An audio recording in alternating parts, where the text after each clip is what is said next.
afternoon. Welcome to Positively Spiritual. My name is Shannon Gilmore. Hi.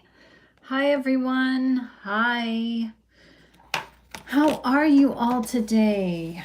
Welcome, welcome, welcome, welcome. Oh, today we've got another good video, lots of information to share with you on this channel, so welcome. We are here twice a day, 1 o'clock in the afternoon and 10 o'clock in the evening Eastern Standard Time. So if you have time, we'd love to hang out with you. Introduce yourself in the comment section, get involved in the chat, say hello, share your story. Maybe even share some of your wisdom. It's nice to see you, and it's absolutely an honor to meet you and have you here with us. So welcome. Today I want to talk about the emotional whiplash, the narcissist splitting that has your heart and your mind on a swivel. You're just like going in all directions and you don't know where to turn. You don't know when it stops, when it begins, where it ends. You're at the beck and call of the narcissist. Hello, resistor. Nice to see you. How are you? It is so nice to see you. And I just want to thank you again, resistor, for your help. Thank you so very much. Oh my gosh, this last little while has been, you have been so busy on this channel. So thank you very much. I appreciate you. Mwah.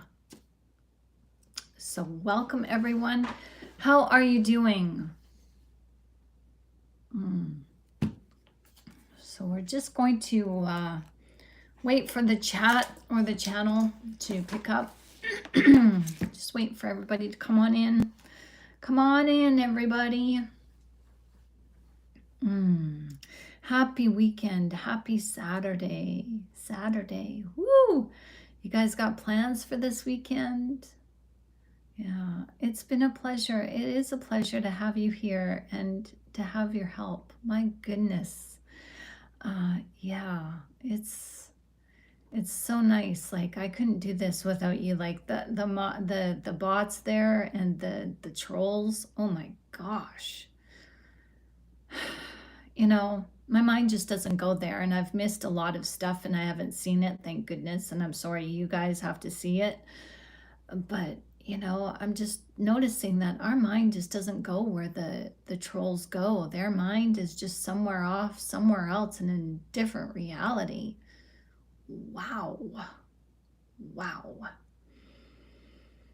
Kind of a sad place to be, if you ask me, but what do I know? We're just here bumping heaven, right? We just bump heaven on this channel. So how are you, everyone? Welcome to Positively Spiritual. My name is Shannon Gilmore, and just a little introduction into this channel. This YouTube channel is your spot for hope, help, and restoration. What we do here is we help you find healing. We give you information, and how you heal is then up to you, okay? We give you information, the ins and outs of narcissism from a spiritual perspective, a psychological one, and also a scientific one. And it's all about giving you informed decisions, because you notice when you're with the narcissist, you don't get to have informed decisions. With the narcissist, it's do as I say, not do as I do. And you're not allowed to have a mind of your own. You're not allowed to make your own free will choices. So it would not be loving. See, the narcissist thinks that unconditional love is, well, I get to do whatever I want. Well, they're exploiting our unconditional love, but unconditional love is, wait a minute. You get to have a choice, yes. One choice blesses, the other one disappoints. And that disappointing choice disappoints you, the person who made that choice, but also the person who observes your choice and maybe is caught in the crossfire of that choice. So with free will choice, it is a heavy responsibility. It's not just about us. And that's what the narcissist doesn't see and doesn't care, because the narcissist says it's all about me. My reality is my reality, and I'm the only one in it. And everybody else is just a pawn in my reality and I get to manipulate and do whatever I want with people to make them work for me. No. In our reality, in the reality of unconditional love, there is acceptance of I be me, you be you, and somewhere we'll meet together in the middle, but there is a condition. With that said, unconditional love dictates that we all consider other people. So with that said, uninformed decisions are what the narcissist is all about, because when you're ill-informed or uninformed, that's when you're vulnerable, and that's when the narcissist can exploit you as they, exploit your vulnerabilities of ignorance, of not knowing. But unconditional love gives you a choice and says, here's everything that I can give you. Here's the good, the bad, the pretty, the ugly, the messy, the calm, and it's your choice. It's your responsibility to work through all of this, to see all of it, all this information for what it is, and then make a decision based on what you know, what is presented to you. So you have been positively spiritualized. Awesome. I love that. I love that. That needs to go on a t-shirt or a mug. Oh, yeah. Let's do that. Ooh.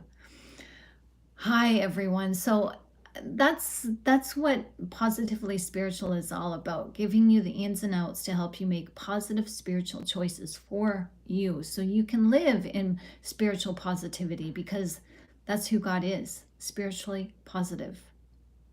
He says to be of good cheer in good times and in bad. There is no negativity within him. Okay? So we are supposed to adopt the character of Christ, 1 Corinthians chapter 13, verses 4 through 8. And that's a boundary in itself. When you don't take it personal, nobody can hurt you. When you don't take it personal, you are positive because you're in your own little world, right? Hello, Jeffrey. How are you? Nice to see you. Hello, darling, dear. I don't know who you are, but hello, darling. Everybody's darling dears on here. So the no compromise of narcissism, understanding this term, this psychological term called splitting and its lasting effects. Splitting is the black and white, no nonsense, no compromise. This is where you are left trying to reason with the narcissist 3, 4, 5 hours all day, every day. You're trying to get them to see reason. Well, there's a reason why they cannot see reason, because they have no filter of compromise. Very nice to hear you. Very nice to hear you. Sorry, I was reading and speaking at the same time, and apparently I can't do both. Jeffrey Taylor says, very nice to hear. Good and compassionate words. Thank you again. And I was going to say, until I rudely interrupted myself. Sorry. I was going to say it's very nice to meet you. Kimchi lady. Hi, B. Oh, yes, kimchi. We love kimchi on here. It's just, for me, newly discovered, as I shared with you guys last night, and I'm just addicted. Oh, my gosh. How you guys doing? It's nice to see all of you. So when you're dealing with this splitting, you're dealing with the narcissist where you want to compromise. You're trying to get them to see reason, and you're trying to, dumb down the situation. Basically, you're using your words and your insight to try, and your hidden spiritual knowledge to try to meet the narcissist on their level, but it doesn't work because we assume that the narcissist is a human being, that they're thinking like us. So surely if we just say this, we say it this way, or maybe we need to say it this way. Maybe if I just, try to give them the truth by saying it this way, maybe then they'll understand it. Maybe they just don't understand me. That's their problem. Well, the narcissist doesn't understand you, not because they don't want to, but because they literally can't. And you can't teach them how to speak your language. You can't teach them how to speak the language of your heart. It's just not in them. My day is going great. How's your day? Thank you, B. So let me ask you this. Have you ever noticed that when you're dealing with someone who has narcissistic qualities, there's this silent but ironclad rule that they operate by? Like you can't get past it. You've tried to reason with them, you've tried to get them to see your perspective, and it's just not working. It's the no compromise policy the narcissist has. Hey Joe, how are you doing? I'm doing well, thank you. This no compromise policy is no compromise. Like, you're not going to get through that barrier. Like, no, it's a stone cold wall with steel wrapped around it, encased in cement, encased in tungsten. Like, this no compromise policy that the narcissist has, you are not going to breach it. So either you're the golden child of their attention, or you're the scorned enemy, to be hated, abhorred for life.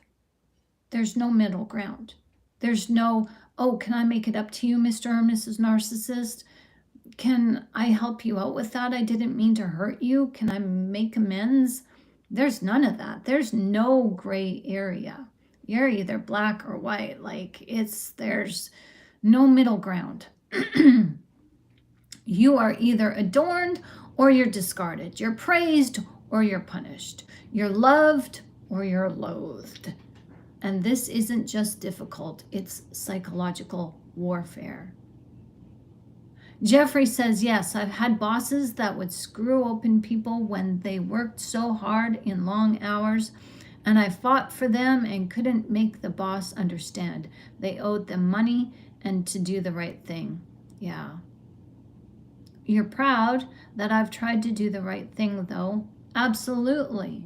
Thanks for standing up for your colleagues. That's awesome.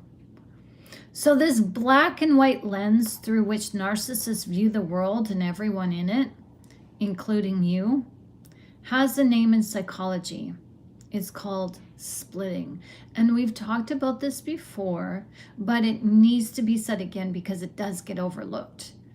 And it's easy to, if you don't know this term, and if you don't know that most narcissists have this no compromise policy about them, this video is going to help save you from turning to frustration, because splitting is a defense mechanism for the narcissist. And while it's often associated with borderline personality disorder, it plays a massive role in narcissistic behavior, because narcissists don't just struggle to see people as who they are, flaws and all. They refuse to see the individual as being human. The narcissist is a dehumanized human being. And it takes a dehumanized human being to dehumanize another human being. So this is what they struggle with, because the narcissist doesn't just struggle to see people as whole, flawed, and yet valuable, worthy. The narcissist cannot compute. It's not in them to see you as how you see you or how you want to be seen.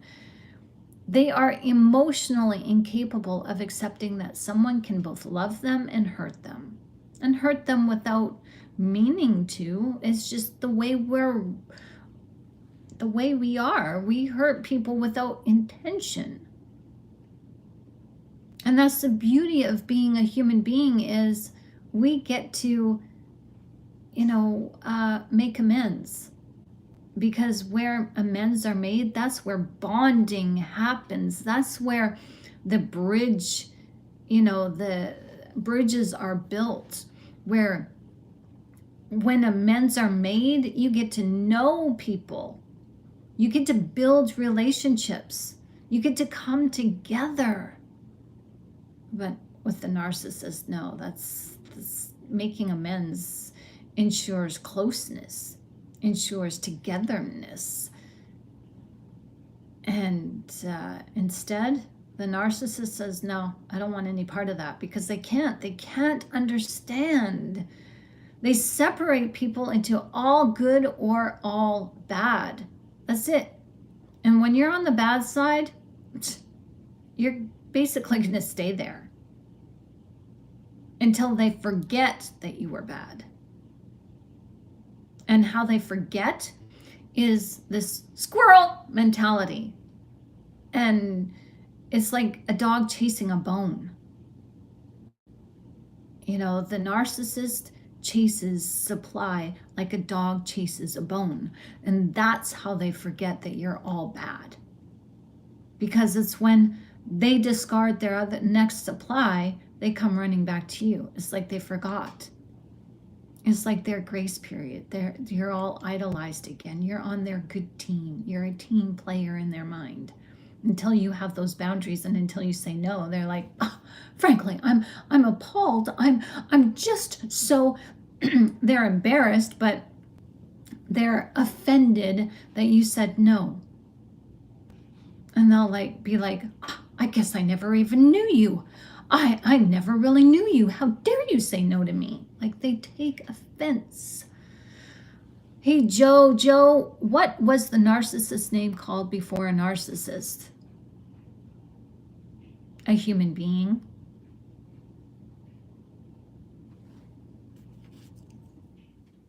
Or a potential human. I don't know. Sounds like a joke though, doesn't it? Sounds like there should be a punchline somewhere. So, hi, Jeanette. Jeanette says, yeah, like the 21-day grace period on monthly bills. Exactly. So, when you're in the crosshairs of the narcissist splitting, you're going to feel the full force of that rejection, and it's going to hurt. It's going to hurt like a son of a bee sting. It's going to hurt. Brace yourself. It's going to hurt. And this is why you don't take things personal, because it's not about you. And this is the thing about unconditional love, is that we can understand this. You know, it's like there are people who have pets and they humanize their pets. And when they humanize their pets, it goes wrong. Wrong. The animal's demeanor is turned upside down and inverted. Where when you're dealing with dogs, you're dealing with the pack mentality. There's hierarchy, where you might be the alpha male or alpha female in their pack, and they see your children as their siblings. So there's going to be sibling rivalry, and you have to let the dog know that you put your children first before them. But when, the dog owner says, oh, come here, Poochie, oh, I love you, and all that high-pitched voice, the dog is confused, because dogs even use high-pitched voices with each other. It's to signify a weakness. It's to signify that, like dogs yelp and whine, because little pups whine at their mothers. And when the dog licks your face, it's not kisses. Dog owners don't speak dog. They don't want to get to know the dog's mannerisms. They don't want to get to know the language. And so they let the dog lick their face. It's not licking your face to say, kissy, kissy, kissy. That's not what it is. It's after the alpha male or female comes back from the hunt. Okay, the female eats her prey. She eats the carcass. She eats the meat. And on the way back to the den, her body is digesting that food. The little pups lick her mouth. in order to get her brain to signal that it's time to regurgitate that food and feed the pups. That's what your dog is looking for. Regurgitated food. So, yeah. So, pet owners humanize their animals, and that should never be, because you're taking away their instinct and confusing their minds and confusing them. And because many people don't read the mannerisms of their pet, they're looking for, like, what's wrong? You understand me, right? No, no, no, no, no, no, no, no, no.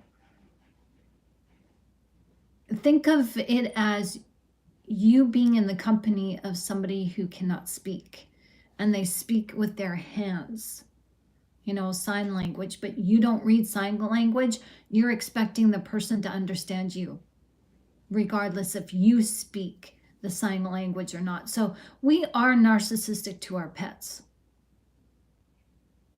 And that's what it's like with the narcissist. A narcissist expects us to speak a language that we don't know, and we never will know, because we don't have the heart and mind of a narcissist. I did make you laugh. Simple. Well, I'm here. Let me entertain you. No, I'm happy that you can laugh and smile. That's what this channel is about. We do get lighthearted on this channel, and I do try to put a smile on your face, and that makes me happy, because it's about the happiness and joy. Even though we do have serious content on this channel, it's about not taking ourselves so seriously, and taking some things with a little bit of lightheartedness, because then it makes it, it dispels some of that, aggression and sadness, and it helps to maintain our humanity. So thank you for sharing that. Hi, Frederic. How are you doing? I used to be okay for a dog to lick my face, not if you know what they've been before. A dog licks their paws, a dog eats other animals' poo. They will eat it. They will eat it. They sniff each other's butts, So, yeah, you don't want them to lick your face. No.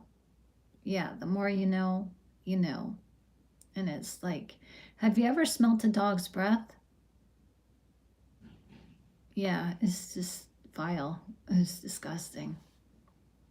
It's like my dog, my Chihuahua. Chihuahuas are notorious for having infected teeth, and their teeth fall out.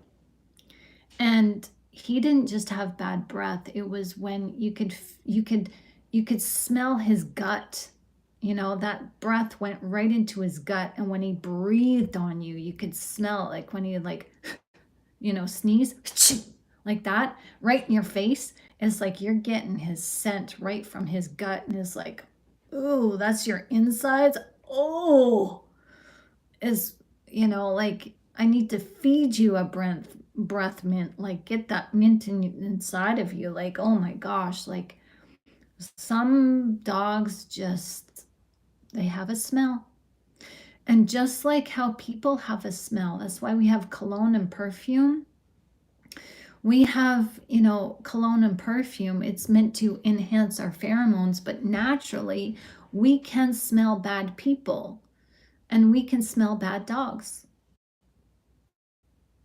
So we can smell bad animals. You have 2 cats. Yeah. So I have had the unfortunate experience of seeing a narcissist be cruel to pets or use them for personal gain supply. Oh, I know, Juliet. Hi, it's nice to see you. Hi, it's Kale. Nice to see you. Yeah, it's awful. It's awful. And animals teach us unconditional love.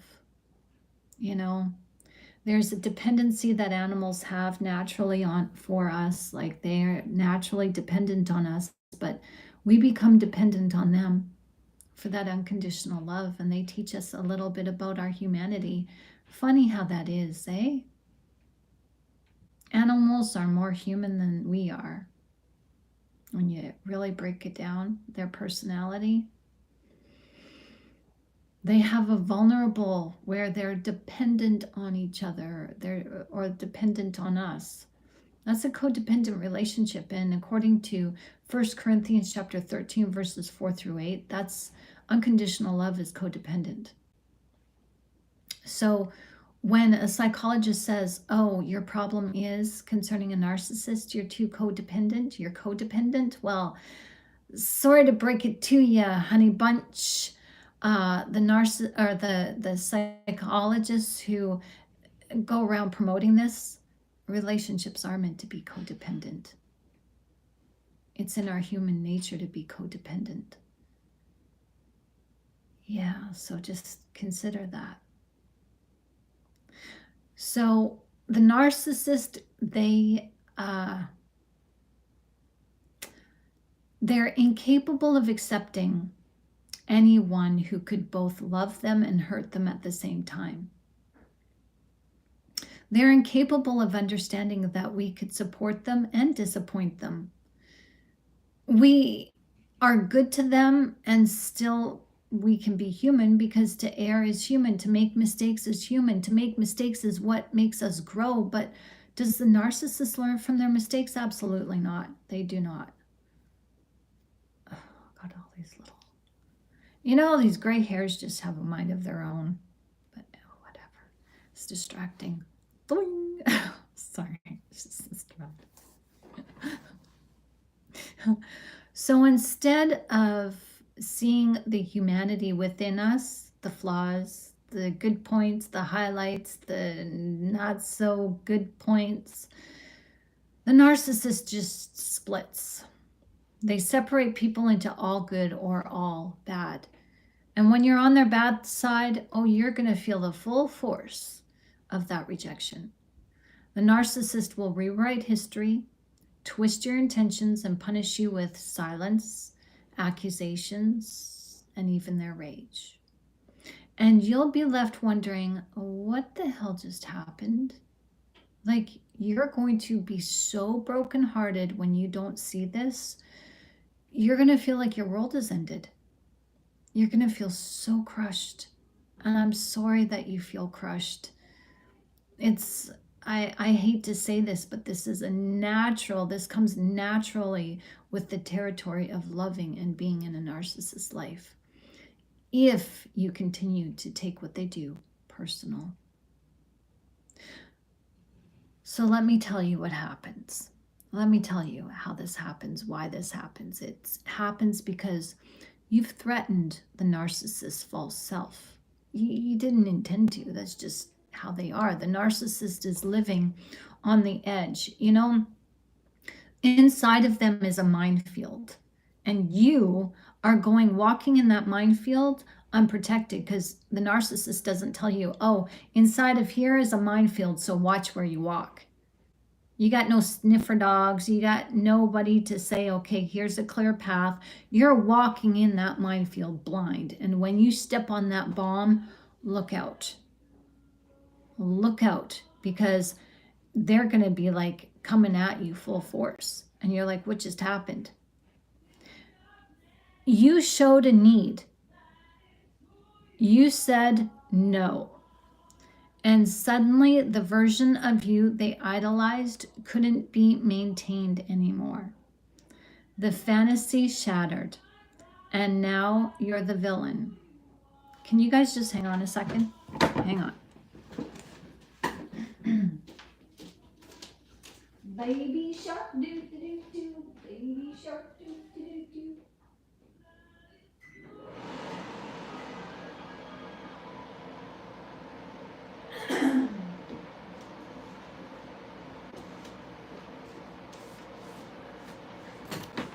Sorry, we have background noise now because the lady upstairs is singing. She's got a beautiful voice, but yeah, it's intrusive sometimes. So I apologize for the back noise. It's white noise, but this is what we do.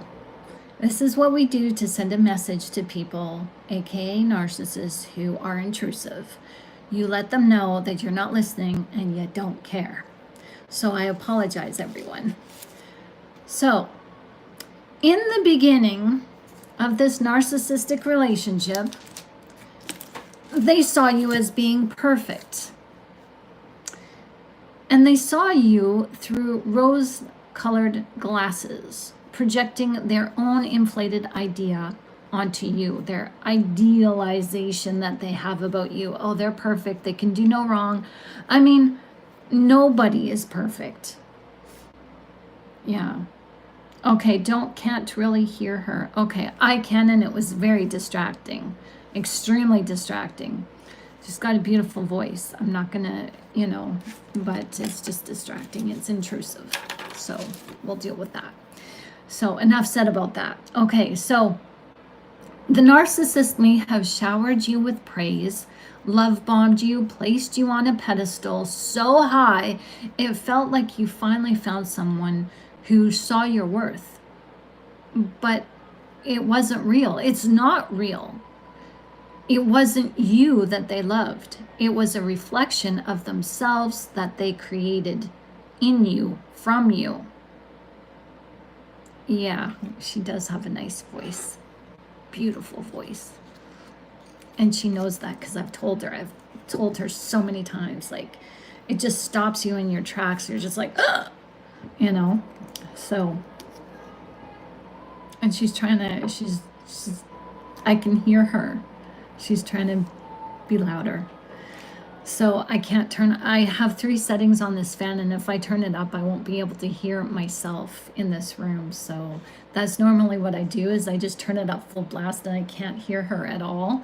But because of this video we're doing, I gotta compromise, right? So we'll just get through it. So it's not like, I'm not upset, I'm not mad, it's just intrusion, and it's what it is. This is just part of their game playing, right? Notice me. And here I am, quiet as a mouse all the time, and whatever, it's fine, it's okay.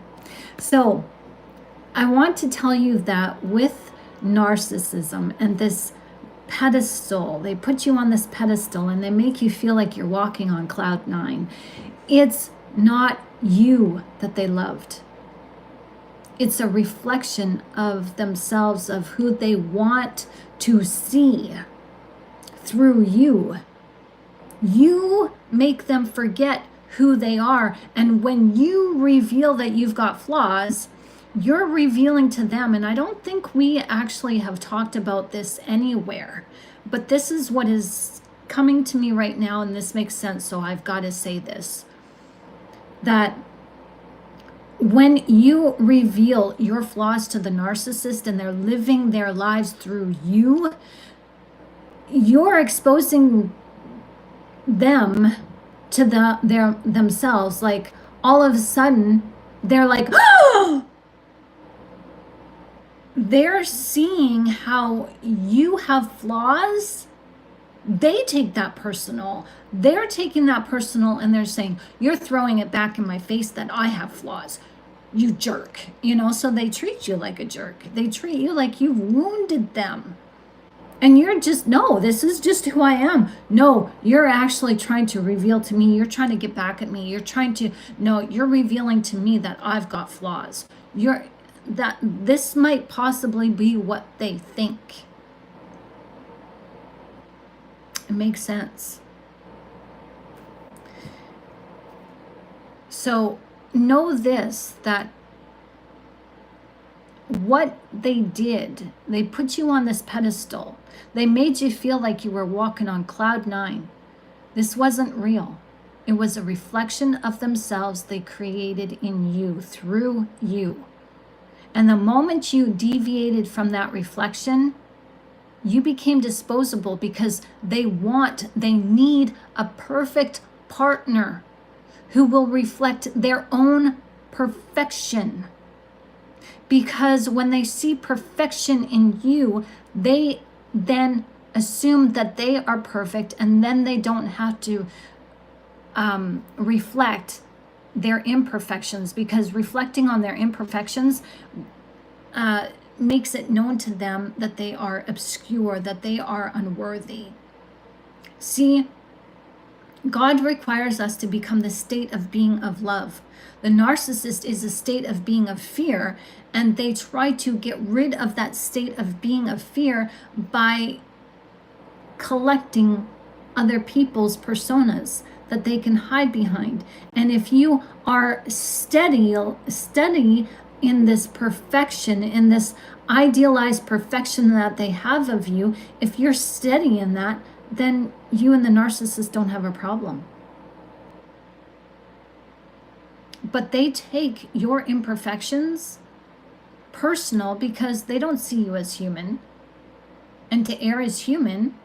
So this is why there's no compromise. This is why they split, because they're seeing this as a personal attack against your character, because this is what they do. They put you on the pedestal because your character is who they want their character to be. They want to adopt your character.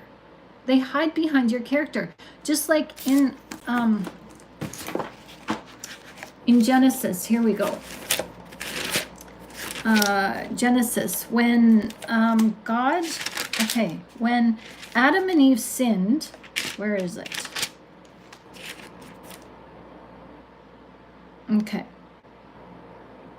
Okay, so we have the fall, chapter 3, verse 8. Then the man and his wife heard the sound of the Lord God as he was walking in the garden in the cool of the day, and they hid from the Lord God among the trees of the garden. Okay, so they hid themselves, and trees in the garden are a metaphor for people types. So Adam and Eve hid themselves behind people types to hide from God. That's exactly what the narcissist is doing to us. They are hiding behind our persona to hide from God, so that their egos won't be judged.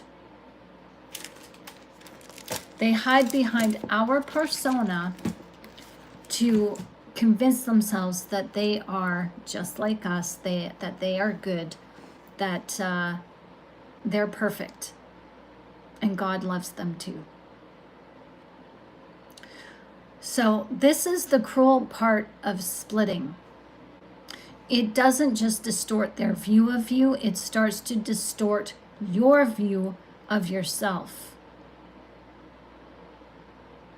Victims of narcissistic splitting, or targets. We have been victimized. Being a victim is not a dirty word. It doesn't have to offend. It's just the facts.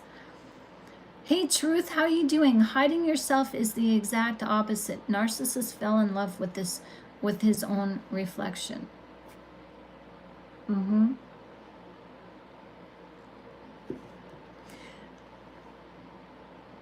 We're changing the status quo here. Do you notice, like, if you go back to our lives over this past year, you see that we're kind of changing psychology a little bit. And what you just said, Truth, just kind of exposes the, the incongruency of psychology. Yeah, so this is pretty cool. I love this. So the victims of narcissistic splitting, we often experience deep confusion. We start questioning our reality. How can someone go from calling us the love of their life to saying that they never cared about us at all? Like, who does that? How can we be so intimately understood one day and accused of betrayal the next?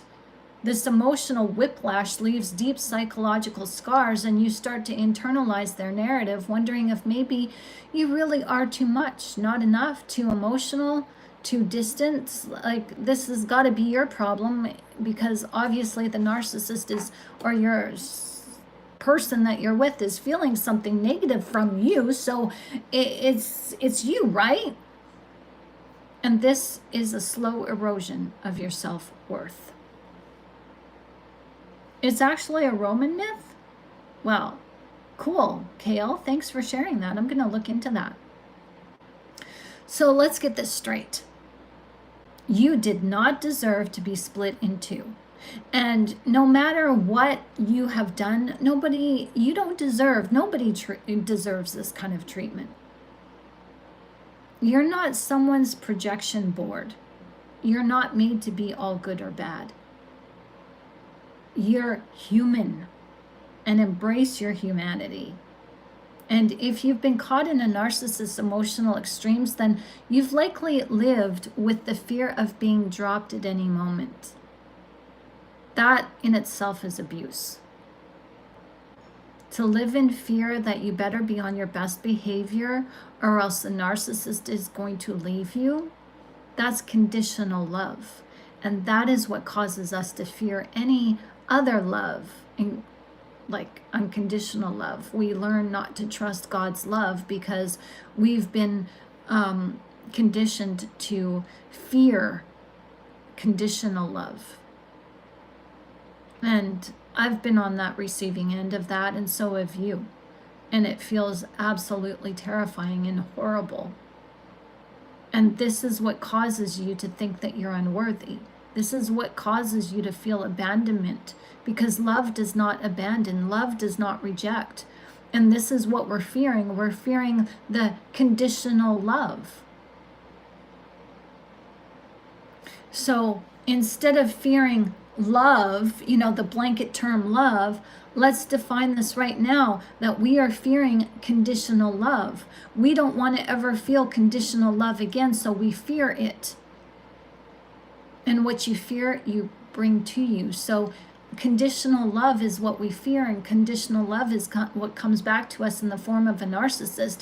And God is showing us that, hey, you can't, the only thing to fear is fear itself. And when you understand who the narcissist is, that they're bringing you conditional love, well, you can accept it, you can look at it, and it doesn't have to hurt you anymore. Because once you see conditional love for what it is, the pain within that, the force within that just kind of dissipates, because you're standing against it in the way of, I see you for who you are, and I accept you, conditional love. And this isn't what I want, but I accept you, that it's not me, it's you. This is who you are. And you're trying to force me to accept you, but I've been created to accept unconditional love. So this isn't the kind of love I'm looking for. So I'm not going to take it personal, because you know what? We're just like oil and water. We don't mix, and that's fine. You be you, I be me. And you know what? We can still get along. I can still work with you. I can still visit you if you're a family member. If you're my child, I can still work with you, because I'm not going to take anything you say personal, because you operate differently than I do. And I can embrace our differences. When you start seeing conditional love for what it is, and stop expecting to be loved from the perspective of conditional love, you set yourself free. So understand that fear of abandonment, of rejection, of being misunderstood is not yours to carry. It was projected onto you. It was forced onto you by someone who couldn't carry the weight of their own emotional contradictions. The narcissist is somebody who loves with conditions. So they expect to be loved with conditions. But you are unconditional love. So you love the narcissist with unconditions. There's no conditions. It's just you are you. I accept you. And the narcissist is like, ah! They're freaking out. They can't handle it. They can't handle you, as they're not meant to handle you. You get it, says Resistor. Awesome. Jeanette says, fear or else hurts our relationship with God. Yeah, exactly. Hey, Polly. That's not true. They all left when I didn't provide. Well, provide what? Money? Narcissist, do you have a source, Shannon? Yeah, Jesus, God. Look, it's in the scripture. We live from unconditional love. You have the light of God in you. Read his word. 1 Corinthians chapter 13, verses 4 through 8. Love is patient, love is kind, it is not rude, it does not boast, it keeps records of no wrongs, it does not delight in evil, but rejoices with the truth, it always trusts, always hopes, love never fails. Hey, White Hat Cat, how you doing? So what's even more damaging is that once you've been split by a narcissist, you're on the white team or the black team, you're good, you're bad. Once you're on that side, well, that's it. You begin to split yourself. You learn to suppress your needs to stay good in their eyes. Thank you, White Hat Cat, for the donation of $5. Thank you. Aw, bless you, girl. Thank you so much. This is so nice. Aw. So Polly says my wife was a narcissist for sure, but so was I. Well, maybe you've taken on narcissistic tendencies. That's not uncommon. We do that when we've been traumatized. So, yeah. Scared of times of unconditional, like a little beat puppy. Yes, Jeffrey. Yes, yes. Yes. Well said. So what happens is you then learn to suppress your needs. If the narcissist has put you in that category of you're all bad, you begin to think, okay, wasn't me, it is me. And then you begin to change. You begin to, overthink, overcompensate. As you learn to suppress your needs to stay good in their eyes, you try to overperform, you try to overgive, overcompromise, just to avoid the devaluation of them. You'll lose your voice, you'll lose your center, and even when you leave the relationship, you may find yourself replicating the pattern. Either idealizing people or cutting them off completely when they fail to meet the impossible standard that you've inherited from your abuser.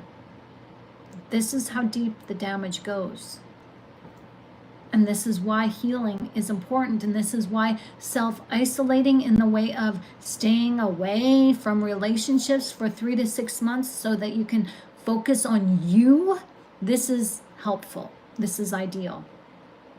And this is with the narcissist, the splitting, this is how the trauma bonding happens. The narcissist trains you to crave their validation. The idealization phase is addictive. It becomes the high you keep chasing.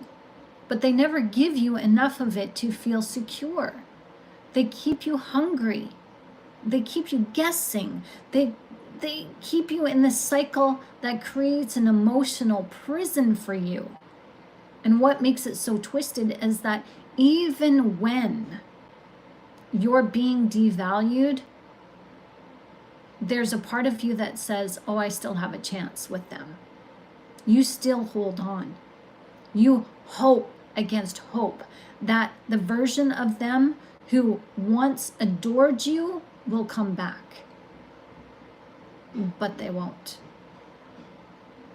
Because they never truly saw you to begin with.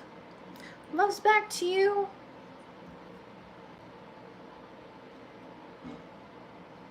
And so, what this means is healing from this kind of abuse requires radical change. You got to reclaim your wholeness. You must stop seeing yourself through the narcissistic divided lens. You are not the villain in someone else's story just because you refuse to be their puppet. You are not the problem. You never were. Because you stopped bending over backwards for them and you stopped catering to their conditional love, that's what set you free. You did yourself a favor. It's like, when you have a bloodsucker, leeches don't hurt, but, they're kind of scary. Have you ever had a leech on you and they suck your blood? Maybe even a lamprey eel. I think I've never had a lamprey eel on me, so I don't know if it hurts. But if the eel or the bloodsucker, if that parasite didn't inject, what would it be? Some type of enzyme that prevents you from feeling the pain. If they didn't have that, when the leech would be on you and you're trying to pull them off, that would freaking hurt, right? And that's what happens with us. By us saying no to the narcissist is us pulling away and pulling ourselves away from the leech that is the narcissist. And it's gonna hurt because they ran out of those enzymes that prevent us from feeling that pain that they're causing when they leech and harvest our good nature so that they can feed off of us. So you're going to feel emotional backlash, and yeah, it's going to hurt. It's going to hurt for a little while, but that's why we're here. Surround yourself with healing, the Word of God. Surround yourself with people who will support you. Yeah, God sees all. You're right, Joe. So, Resistor says, we have no choice. Get into your own skin. Learn, observe, apply. Amen. Yes. Jeanette says, because it is my responsibility to adorn myself God's way. Well said. Yes. Juliet says, it's possible that it was reactive abuse. Absolutely it is. Absolutely. So you're not the victim here in someone else's story, or the villain, excuse me. You're not the villain in someone else's story. This is your story, and you're the hero. Absolutely you are. You're not the problem because you stopped bending over backwards to receive conditional love. You're not here to earn love. You're here to shine love because you are love.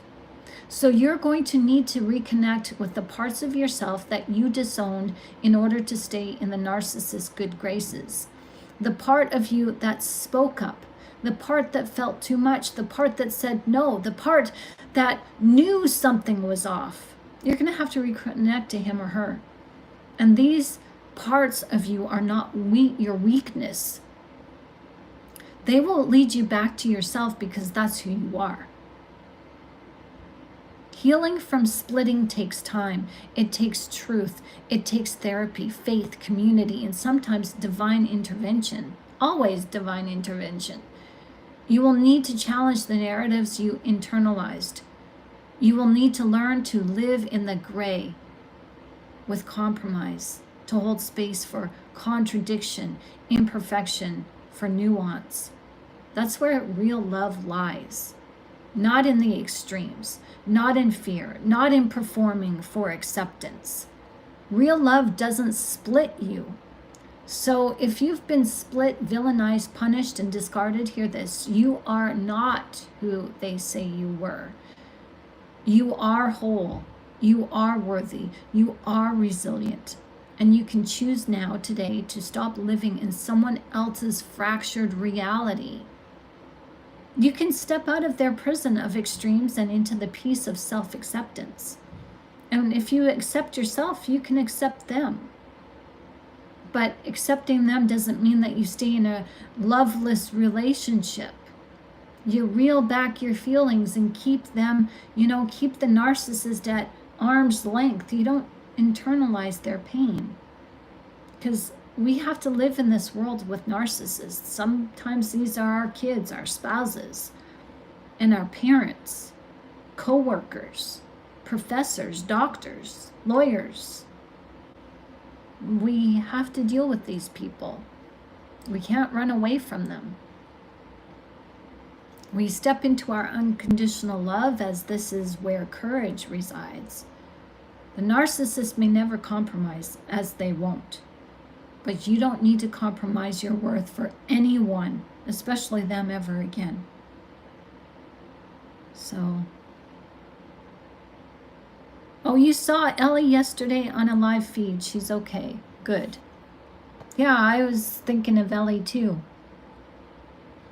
So, excuse me, a bloodsucker, a leech experienced as a 13-year-old. My dad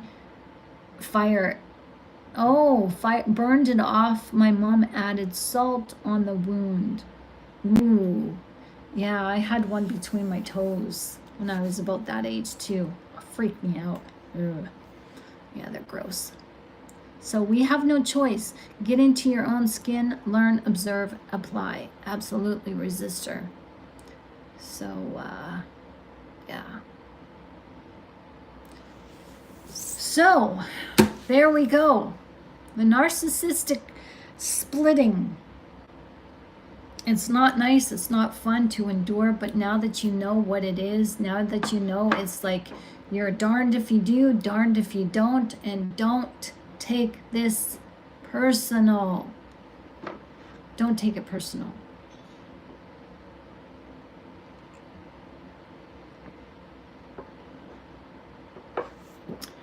So I hope this video has helped you. Loves to you all. Hey, Mr. the Kid, the narcissistic psychopath. Cynthia, thank you for letting us know she's okay. I hope she comes back. Yes, narc survivor. Yeah, Ellie will be back. I'm certain of it. I'm certain of it. It's just, she's probably going through something right now. You know, got to make her, you know, everybody makes their rounds on YouTube, and, you know, so we just want the best for her. We want the best for everybody. So thank you everybody for coming here and making this video channel a part of your day. And I hope you guys are, well, I know you're learning. I know you're growing because I see it. But I hope this particular video has helped you to see something that maybe you couldn't see before, but with applied understanding, you can kind of like, aha, I see you. I see you, dear narcissist. I see your gameplay, and I'm not playing, you know? So, truth says, Proverbs 13:20, walk with the wise and you will be wise, but the companion of fools will suffer harm. Da da da da. There we go. That's served to us on a silver platter. Wow. Wow. Thank you, Truth, for that. And thank you for your consistency, Cynthia, for being consistent and being here and supporting this channel. Thank you, everyone, ultimately for supporting yourselves. And thank you for supporting each other. If you guys haven't done so already, like this channel, subscribe if you haven't done so. It is so nice to see the newcomers. We are here 1 o'clock in the afternoon every day. Tomorrow we will be here at 2 o'clock for a Bible study though.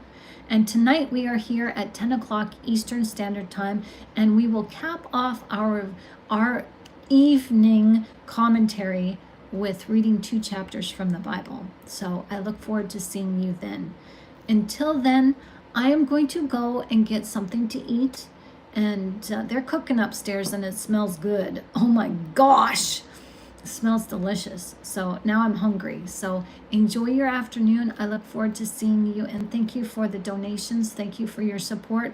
Donation, there is a link to my PayPal link in the description of this video if you feel like you are led to give some money that way, as your donations help to keep me here twice a day. This is what I do. You guys are helping me live my dream, and I'm not stopping. We're on fire for God, and we're doing this together. So thank you. Onward, Christian soldiers, marching out to war. All right, see you later. I love you. God bless.